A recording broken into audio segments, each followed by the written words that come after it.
On nous a nourris depuis l'enfance avec le concept de l'au-delà, du paradis et de l'enfer concept. Si vous rencontrez des bouddhistes, vous serez surpris par le nombre d'entre eux qui y croient encore, en particulier en Inde. Ils croient à la renaissance personnelle, alors que le Bouddha dit clairement qu'il n'y a personne ici pour prendre une nouvelle naissance. Et tout cela n'est donc même pas de la philosophie, c'est juste de la théologie. Maintenant, toutes les personnes qui croient vraiment en cela ne sont pas de mauvaises personnes. Elles font vraiment de leur mieux, à travers ce chemin. À travers cette idée, je dis souvent que les intentions n'ont pas d'importance, c'est la conscience qui en a. C'est vrai, je suis un père, je suis une mère, je veux le meilleur pour mes enfants. Sans savoir ce qu'est vraiment la bonté, vous ne voyez pas que vous les enfoncez dans la misère. Et vous continuez à penser que vous êtes une personne vertueuse parce que vous agissez selon un système de croyances. Cela vous rend aveugle à la réalité directe et immédiate. Namaste Acharyaji. Bienvenue. Alors, puisque j'appartiens à un milieu religieux abrahamique, on nous a parlé depuis l'enfance de l'au-delà, du concept de paradis et d'enfer. Je comprends que ce concept est également basé sur la peur, et au fil des ans, vous trouvez un sens à la direction que vous voulez prendre en termes de vie après la mort. Il est si profondément ancré et nourri qu'il n'y a rien d'autre qui puisse être la vérité. Je veux dire que le simple fait de penser à quelque chose de différent est un véritable défi parce que nous sommes profondément conditionnés. Maintenant, toutes les personnes qui croient vraiment en cela ne sont pas de mauvaises personnes. Elles font vraiment de leur mieux. À travers ce chemin, à travers cette idée, et elles sont compatissantes, elles aident les autres. Et la plupart des choses que nous lisons et comprenons de la Gita, elles les appliquent pratiquement dans leur vie quotidienne. Mais alors, avec le fait que l'au-delà ne soit pas la vérité ultime, est-ce que cela annule tout ce qu'elles font dans cette vie? Finalement, vous voyez, cela le fait. Si les gens sont sur la voie de la destruction, devrais-je faciliter leur voyage et être considéré comme un être humain bon et gentil? Devrais-je installer des camps de secours en chemin? Aide médicale gratuite, nourriture gratuite, évidemment de l'eau gratuite et d'autres choses. C'est ce que les genres stupides de bonté signifient. Je suis un être humain bon, je suis un être humain gentil, et qu'est-ce que je fais? J'aide les gens sur le chemin de la destruction. Alors, sur son chemin vers la destruction, quelqu'un est tombé et s'est blessé au genou. Je me suis donc précipité vers lui pour lui prodiguer les premiers soins. Je suis un bon être humain, n'est-ce pas? Je me suis précipité vers lui avec un bandage. Et je l'ai aidé à se relever et je lui ai aussi offert de la nourriture. J'ai fait toutes les bonnes choses, toutes les gentillesses, toutes les vertus que j'ai affichées. Mais toutes les vertus que j'affiche aident en fin de compte les gens sur la voie de la destruction. Donc tout cela, au total, est juste très nuisible à soi-même. Vous voyez, quand la base elle-même est défectueuse, tout ce qui en découle ne peut pas être vertueux, même s'il semble être vertueux.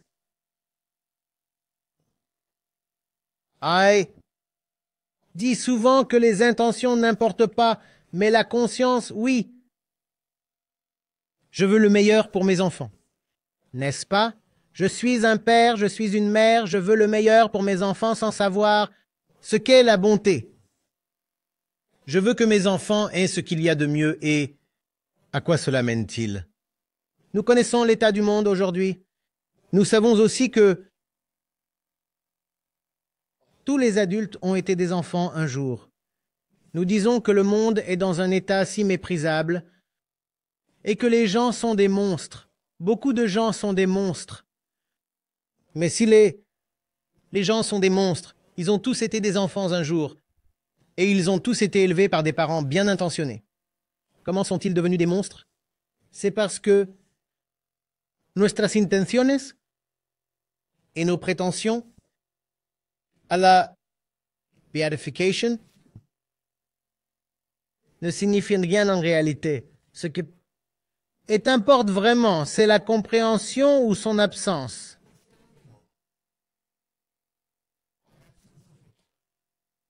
La plupart du temps, il n'y a que l'absence. Ce que je comprends également à propos de l'intériorisation du paradis et de l'enfer et de l'extériorisation du paradis et de l'enfer, c'est que ce concept est également très imparfait et que certaines personnes le comprennent. Elles disent « Oui, nous allons ressentir un peu de l'enfer et du paradis intérieur afin de nous préparer au paradis et à l'enfer extérieur. » Alors, vous savez comment ils donnent toujours des excuses et ont leur raison. Ce n'est même pas de la philosophie. Ce n'est même pas un concept. Il s'agit simplement de théologie. Et cette théologie est présente dans toutes les grandes religions du monde. Chacun, même le message du Bouddha, n'a pas vraiment été compris par la plupart des bouddhistes. Si vous rencontrez les bouddhistes, vous serez surpris de voir combien d'entre eux, surtout en Inde, croient encore à la renaissance personnelle. Alors que le Bouddha dit clairement qu'il n'y a personne ici pour prendre une nouvelle naissance. Tout cela n'est donc même pas de la philosophie, ce n'est que de la théologie. Et pour démystifier cette théologie, vous n'avez pas besoin d'un autre système de croyance. Tout ce dont vous avez besoin, c'est de la science. Pour que quelqu'un aille au paradis ou en enfer, il faut qu'il y ait quelqu'un à l'intérieur de vous. Il faut qu'il y ait quelqu'un. La question que pose le Vedanta est la suivante. Et pour qui? Pour qui est-ce le paradis ou pour qui est l'enfer? Et la science d'aujourd'hui est en mesure de répondre à cela. Il n'y a en réalité personne à l'intérieur de votre corps. Il n'y a que le corps, la conscience à laquelle vous vous identifiez. C'est en fait un produit du corps. Elle naît avec le corps et disparaît avec le corps. Il n'y a rien qui survive au corps. Alors, pour qui est le paradis et pour qui est l'enfer? C'est vrai, ce n'est qu'un système de croyance, et c'est un système de croyance extrêmement nuisible. J'aurais pu dire que c'est juste insipide, mais c'est en fait venimeux. Il m'a fallu de nombreuses années pour désapprendre tout cela. Étant donné que j'ai étudié la religion dès mon plus jeune âge, il faut beaucoup de désapprentissage et de réapprentissage pour vraiment changer tout ce concept. Et vous savez ce que cela fait? Il vous éloigne des réalités directes et des faits de la vie telle qu'elle est. Parce que vous rêvez tout le temps de l'au-delà. Vous dites que ce monde, cela ne signifie rien. Oh, vous n'êtes qu'un voyageur, vous êtes entré, vous sortirez, et ceci n'est qu'un sarail, une auberge. Cela ne signifie rien. Alors, d'accord, dans une certaine mesure, cela réduit votre attachement aux biens mondains. Comme vous l'avez dit, il y a ostensiblement certains avantages qui découlent de cette ligne de pensée. Mais dans l'ensemble, c'est une proposition très déficitaire. Simplement parce que cela vous empêche de prêter attention à la réalité présente. Vous ne voyez pas les choses telles qu'elles sont, vous êtes enfermé dans vos croyances. Et cela tout simplement rend tout très nébuleux. Vous vous contentez de choisir entre les quelques options qui s'offrent à vous, c'est tout? Vous ne pouvez pas, vous n'êtes pas autorisé à voir au-delà. Vous ne pouvez pas voir au-delà, et vous ne pouvez pas voir, même ce qui se trouve devant vous. La transcendance vient bien plus tard. Je ne serai pas capable de voir ce que je suis. Comme le dit Krishnamurti, vous avez déjà vu un arbre? Je ne pourrai jamais voir le vrai visage de mon conjoint, de mon enfant, de mon voisin. Pour moi, tout tourne autour de cela. Ce qui viendra après la mort. Et aussi ce qui fait que certaines personnes sont terriblement pressées d'arriver à la mort. Parce qu'ils se disent que la vraie vie ne commence qu'après la mort. Je vais donc me débarrasser de cette vie le plus tôt possible. En fait, c'est une autre raison, qui est étendue en faveur des tueries. Ils disent, vous savez, si ce type est autorisé à vivre plus longtemps, il ne fera qu'accumuler des actions qui ruineront encore plus sa vie après la mort. En le tuant le plus tôt possible, nous avons donc racheté sa vie après la mort. Argument fantastique. Et puis, vous ne pouvez pas voir le visage de celui que vous avez tué.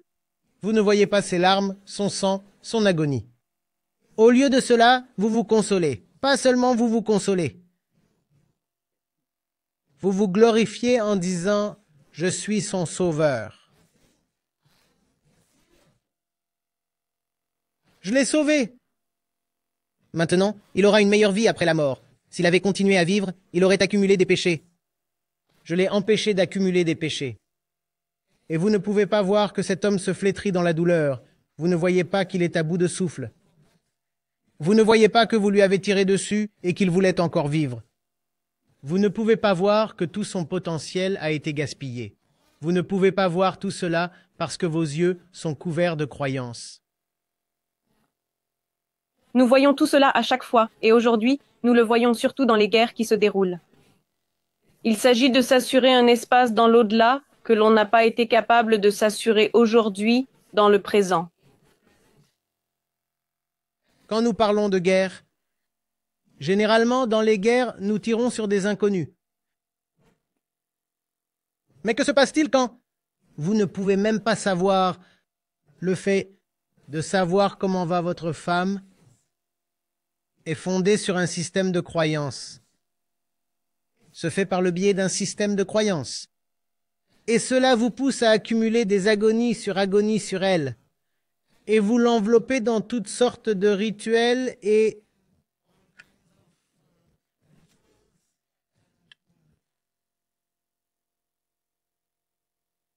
de vêtements qui n'ont aucun sens. Vous ne voulez pas qu'elle soit éduquée. Et nous parlons de votre fils, de votre fille, nous parlons de votre femme. Et vous ne voyez pas que vous les enfoncez dans la misère. Et vous continuez à penser que vous êtes une personne vertueuse parce que vous agissez selon un système de croyances. Ce système vous rend aveugle à la réalité directe et immédiate.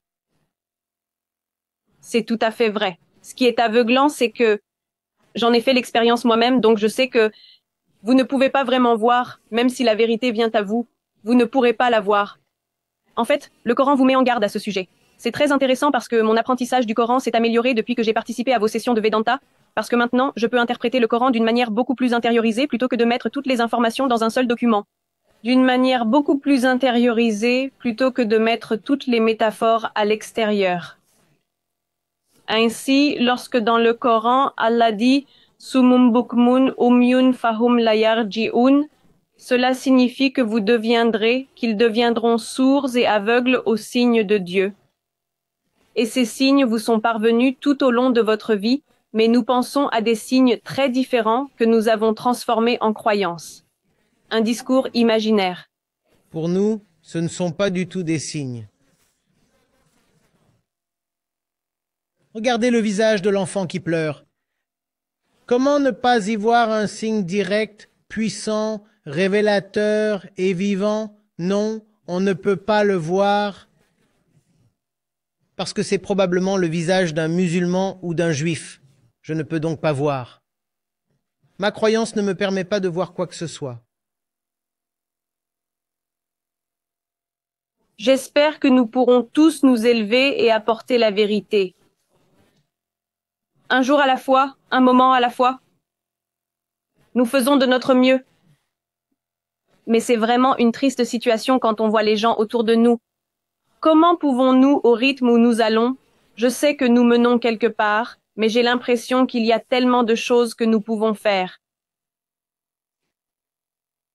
On essaie avec intention et avec l'application maximale de l'intelligence. Et au-delà, comme le disait hier Lao Tse, au-delà, ce n'est pas à vous de vous aventurer. Si vous attendez trop de vos actions, celles-ci seront compromises.